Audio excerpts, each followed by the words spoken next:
আসসালামু আলাইকুম। সবাইকে আমাদের ইউটিউব চ্যানেল হেলথ টিপস বিডিতে স্বাগতম।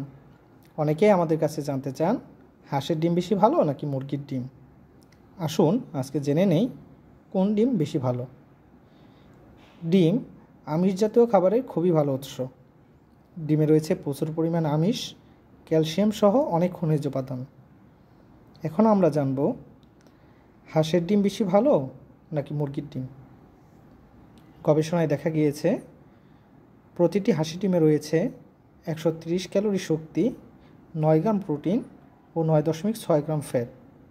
অন্যদিকে প্রতিটি মুরগির ডিমে রয়েছে 78 ক্যালোরি শক্তি, 5 গ্রাম প্রোটিন ও 5 গ্রাম ফ্যাট।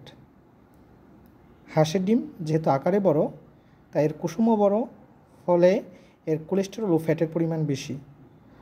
অন্যদিকে হাঁসের ডিমে রয়েছে ওমেগা 3 ফ্যাটি অ্যাসিড এবং প্রোটিন। এ কারণে যাদের রক্তে কোলেস্টেরল রয়েছে এবং হাইপারটেনশন আছে তারা চাইলে হাঁসের ডিমটি পরিহার করতে পারেন। অন্যদের জন্য হাঁসের ডিম বেশি ভালো। তবে কারোর জন্য যদি কোনো ডিমে অ্যালার্জি হয় তিনি চাইলে তা পরিহার করতে পারেন। যদি ভিডিওটি আপনাদের ভালো লেগে থাকে তবে অবশ্যই সাবস্ক্রাইব করে আমাদের পাশেই থাকবেন। ধন্যবাদ সকলকে। আসসালামু আলাইকুম।